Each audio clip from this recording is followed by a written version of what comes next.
আজকে একটু পৃথক একটি বিষয় নিয়ে আলোচনা করতে চাচ্ছি। যেহেতু আমাদের দেশ বাংলাদেশ, এখানে হিন্দু, মুসলমান, বৌদ্ধ, খ্রিস্টান আমরা সবাই একত্রিত হয়ে বসবাস করি।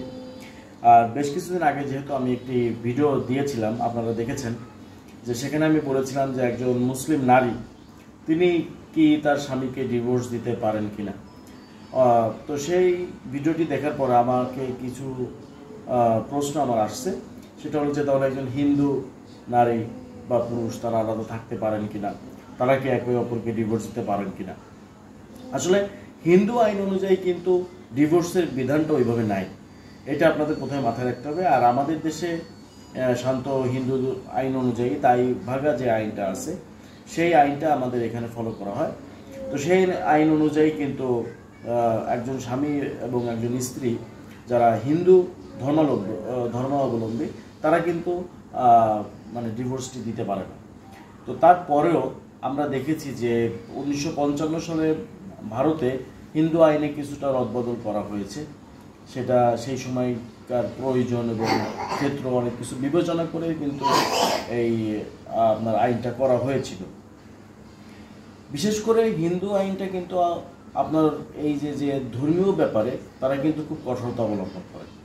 অর্থাৎ একটা স্বামী স্ত্রীর সম্পর্ককে তারা কিন্তু ঐশ্বরিক বা স্বর্গীয় সম্পর্ক মনে করে এবং তারা মনে করে যে এই সম্পর্কটা মৃত্যুর পরেও চালু থাকবে। সেই কারণে কিন্তু তাদের ধর্মে এই ছাড়াছাড়ি বা ডিভোর্সের বিষয়টা কিন্তু ওইভাবে নাই, ঠিক আছে। কিন্তু বাংলাদেশে আমরা দেখেছি যে, বা এখনও আমরা দেখি যে অনেক জায়গায়, বিশেষ করে গ্রাম্য এলাকায় হিন্দু নারীরা কিন্তু মানে অনেকভাবে নির্যাতিত হয়ে থাকেন। তো যে কোনো আইন কিন্তু একটা হলো প্রাইভেট ল আর একটা হলো দেশীয় ল। যে কোনো আইন কিন্তু আপনার একটা দেশে তৈরি হয় সেই দেশের প্রয়োজন অনুযায়ী। তো আমরাও আমাদের দেশে কিন্তু একটি আইন আমরা তৈরি করেছিলাম 1946 সালে। সেই আইনটা ছিল হিন্দু বিবাহিত নারীর পৃথক বসবাস এবং ভরণ পোষণ নামে একটি আইন কিন্তু আমাদের দেশে তৈরি হয়েছিল।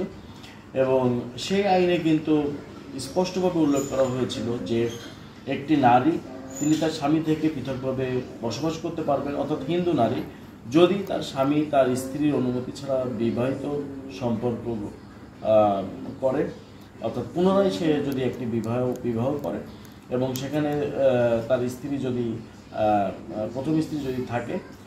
তো এরকম একটি আইন কিন্তু আমরা 1946 সালে আমরা দেখেছি। এর পরবর্তীতে বাংলাদেশে একটি আইন, আপনারা জানেন যে একটি আইন আছে, সেটা হলো ডিভোর্স আইন 1869। সেই আইনে কিন্তু কিছু বিষয় বলা হয়েছে যে একজন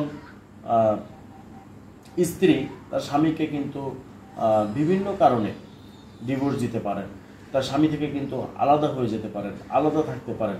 তার ভিতরে অন্যতম কারণ হলো তার স্বামী যদি অবৈধ যৌনাচার করে থাকে, তার স্বামী যদি অন্য কোনো মানে মেয়ে লোকের সঙ্গে সম্পর্ক করে থাকে, সে এমন কোনো সম্পর্কের সঙ্গে জড়িত যেটা আইনত বৈধ নয়, তার স্ত্রীকে যদি সে সঠিক মর্যাদা না দেয়, এরকম কিন্তু কিছু বিষয় সেখানে উল্লেখ করা হয়েছে।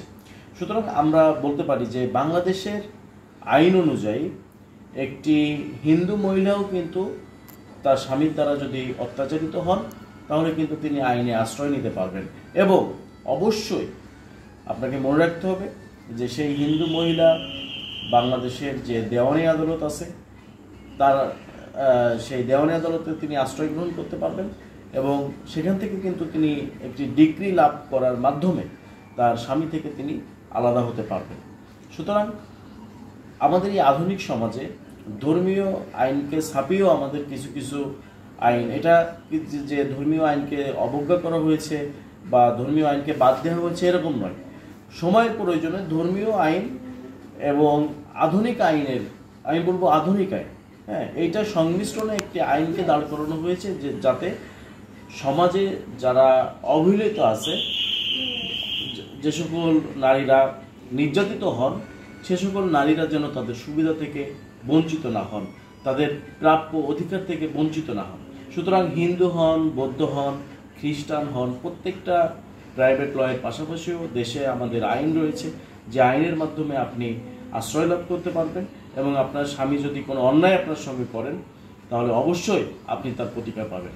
ধন্যবাদ সবাইকে, সবাই ভালো থাকুন, দেশের আইন মেনে চলুন এবং সুন্দরভাবে জীবনযাপন করুন। আসসালামু আলাইকুম।